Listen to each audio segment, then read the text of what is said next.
Sir అయితే నువ్వు మొత్తం వినేసావా? ముందు నేను అడిగిన దానికి సమాధానం చెప్పు. అది కాదు శ్వేత, దివ్య నీకన్నా ముందు నా క్లోజ్ ఫ్రెండ్. నిజమా? ఉట్టి ఫ్రెండే. ఫ్రెండ్ సరే, మరి ఇందాక నువ్వు ఫోన్లో ముద్దు అది ఇది ఏవేవో అడిగా, మరి అవన్నీ ఇవ్వడానికి తనేమన్నా వరల్డ్ బ్యాంకా?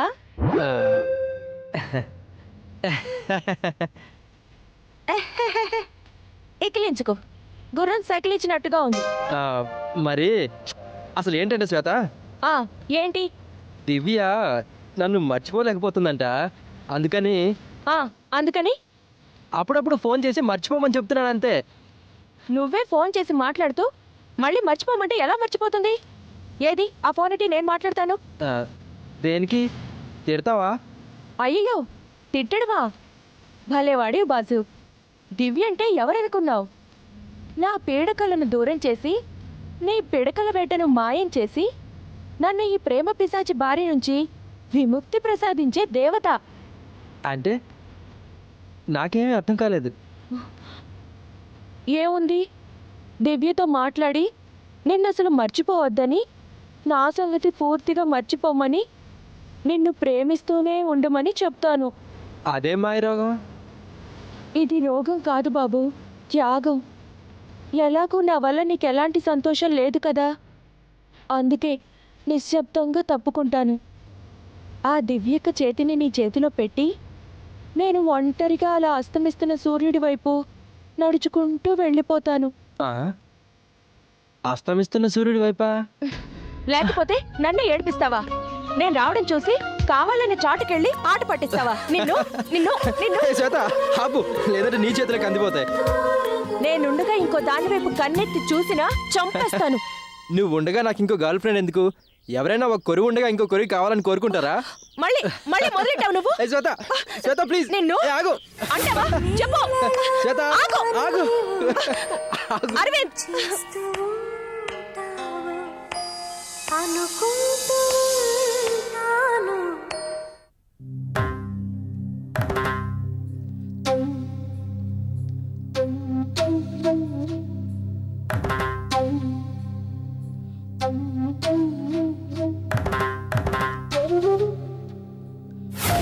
నీ కూతురు సంఘ విద్రోహక శక్తులతో చేతులు కలిపిందని నీ నోటితోనే చెప్పించాలని.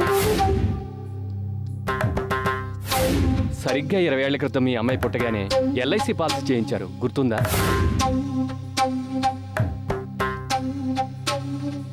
నేను చెప్పినట్టు నువ్వు ప్రెస్ మీట్లో చెప్పు. ఆ తర్వాత డెత్ సర్టిఫికేటే కాదు, ఇన్సూరెన్స్ క్లియరెన్స్ కూడా పూర్తయిపోయి నీ డబ్బుని ఇంటికి నడిచొస్తుంది.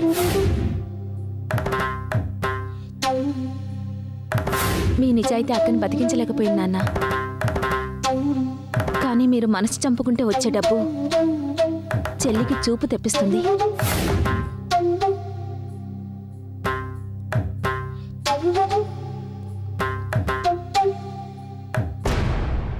అందరికీ నమస్కారం. నా పేరు విశ్వనాథ్. స్కూల్ టీచర్గా పనిచేస్తున్నాను. జీతం తక్కువ, సంతానం ఎక్కువ. అయినా గుట్టుగానే బ్రతుకుతున్నానని ఇన్నాళ్ళు భ్రమపడ్డాను. ఇలా నా ఇంటి గుట్టు వీధికెక్కుతుందని కల్లో కూడా అనుకోలేదు. మా అమ్మాయి శ్వేత ఎంత దారుణంగా చనిపోయిందో మీ అందరికీ తెలుసు. అంతకన్నా దారుణమైన మనస్తత్వం తనకుందని నాకు మొన్ననే తెలిసింది. మీరంతా ఊహించినట్టుగా నిజంగానే నా కూతురు సంఘ విద్రోహక శక్తులతో చేయి కలిపింది. వేలకి వేలు ఇంటికి తెచ్చేది. ఎక్కడిదంటే పార్ట్ టైం జాబ్ చేస్తానని చెప్పేది. అనుమానం వచ్చి నిలదీశాను. నిజం ఒప్పుకుంది. తిట్టాను, కొట్టాను. ఇంటిల్లే పాది విషం తాగి చస్తామని బెదిరించాను. దాంతో తను వాళ్లతో సంబంధాలు తెంచేసుకుంది. బుద్ధిగా కాలేజీకి వెళుతోందనే అనుకున్నాను. కానీ మొన్న జరిగిన బాంబు దాడిలో తను చనిపోయేదాకా నాకు తెలియదు. నా కూతురు పోలీస్ ఇన్ఫార్మర్గా మారిందని, నన్ను ఆదుకోవాలనే ఆశతోనూ డబ్బు మీదున్న దురాశతోనో నా కూతురు ఈ దారుణాలన్నీ చేసి చివరికి ఆ మంటల్లోనే కాలిపోయింది. ఇప్పుడు కూడా నేను నోరు విప్పే